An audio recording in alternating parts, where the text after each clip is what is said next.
मोदी जी ने जो चिराग पासवान के साथ जो किया है, उनके पिताजी की मूर्ति को फेंकवाया, उनके घर में चाचा भतीजे में लड़ाई लगवाई।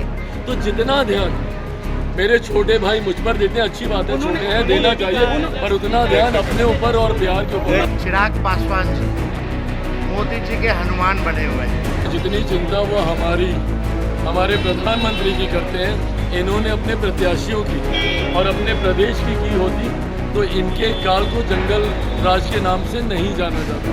कोई भी खुदगर्ज आदमी अगर होता तो मोदी जी के साथ नहीं रहता। गाड़ी का शीशा चढ़ाकर घूमने से अनुभव किसी आपके को चाचा ने कहा।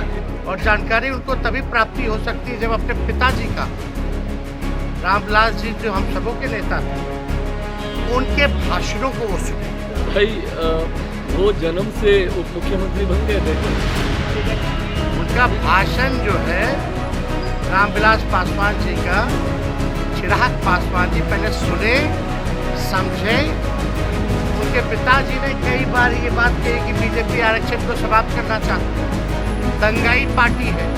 और अनुभव एयर कंडीशन कमरों में बैठने से नहीं होता, अनुभव जनता के बीच जाने से होता। चिराग पासवान जी तो खुद ही कहते थे कि भाई जो संपन्न दलित है उसको आरक्षण वापस लौटा देना चाहिए।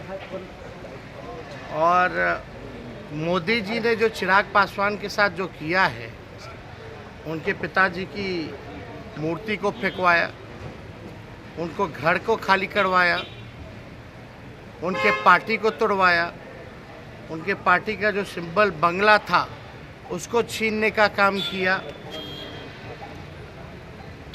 उनके घर में चाचा भतीजे में लड़ाई लगवाई। फिर भी जो है चिराग पासवान जी मोदी जी के हनुमान बने हुए हैं। कोई भी खुदगर्ज आदमी अगर होता तो मोदी जी के साथ नहीं रहता। लेकिन पता नहीं चिराग पासवान जी की अपनी सोच है, स्वतंत्र हैं किसी के साथ भी रहने के लिए। लेकिन आरक्षण के बारे में चिराग पासवान जी को थोड़ी सी भी जानकारी नहीं है, और ना ही आरएसएस के बारे में उनको इतिहास की जानकारी है। थोड़ा आरएसएस के बारे में जानकारी प्राप्त कर लेनी चाहिए, और जानकारी उनको तभी प्राप्ति हो सकती है जब अपने पिताजी का, रामविलास जी जो हम सबों के नेता थे, उनके भाषणों को वो सुने। उनका भाषण जो है रामविलास पासवान जी का, चिराग पासवान जी पहले सुने, समझे। उनके पिताजी ने कई बार ये बात कही कि बीजेपी आरक्षण को समाप्त करना चाहती है, दंगाई पार्टी है। इसके कारण उन्होंने केंद्रीय मंत्रिमंडल से इस्तीफा भी दिया था। तो ये सब लोग जानते हैं, लेकिन चिराग पासवान जी बेचारे नादान हैं। चिराग जी, तेजस्वी यादव ने कहा है कि प्रधानमंत्री का आप हनुमान बनते रहते हैं, लेकिन आपके घर को तुड़वाया, चाचा भतीजा को लड़वाया, फिर भी आप हनुमान बनते हैं। हम बार बार बोलते हैं कि जितनी चिंता वो हमारे प्रधानमंत्री की करते हैं, उसकी 10% चिंता भी इन्होंने अपने प्रत्याशियों की और अपने प्रदेश की होती तो इनके काल को जंगल राज के नाम से नहीं जाना जाता। आज भी अगर अपने प्रत्याशियों की चिंता कर लेंगे तो संभवतः वो अपनी ज़मानत तो कम से कम बचा पाएंगे। जितनी चिंता ये हमारी कर रहे हैं कि हमारे घर, हमारे परिवार में क्या हुआ, वो हमारी चिंता है और वो हमारी व्यक्तिगत चिंता है। ना उसका मेरे परिवार से, ना उसका इनसे कुछ लेना देना है, ना मेरे प्रदेश से कुछ लेना देना। आज हम लोग चुनावी रण क्षेत्र में हैं।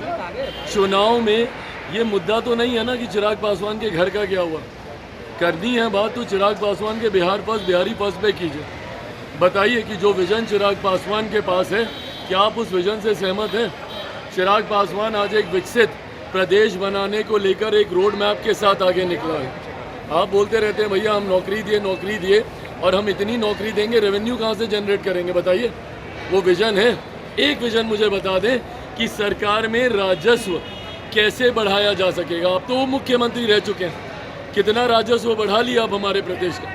और जब तक प्रदेश में राजस्व नहीं बढ़ेगा तब तक आपके पास पैसा नहीं होगा सैलरी देने के लिए, और जब तक पैसा नहीं होगा तो ये रोज़गार का ढिंडोरा पीटने से नहीं होगा। तो जितना ध्यान मेरे छोटे भाई मुझ पर देते हैं, अच्छी बात है, छोटे हैं, देना चाहिए, पर उतना ध्यान अपने ऊपर और बिहार के ऊपर। उन्होंने ये भी कहा है कि आपने कभी मंत्री नहीं बना है तो नौकरी आप कैसे बांटने की बात करते हैं? आपको कैसे मालूम?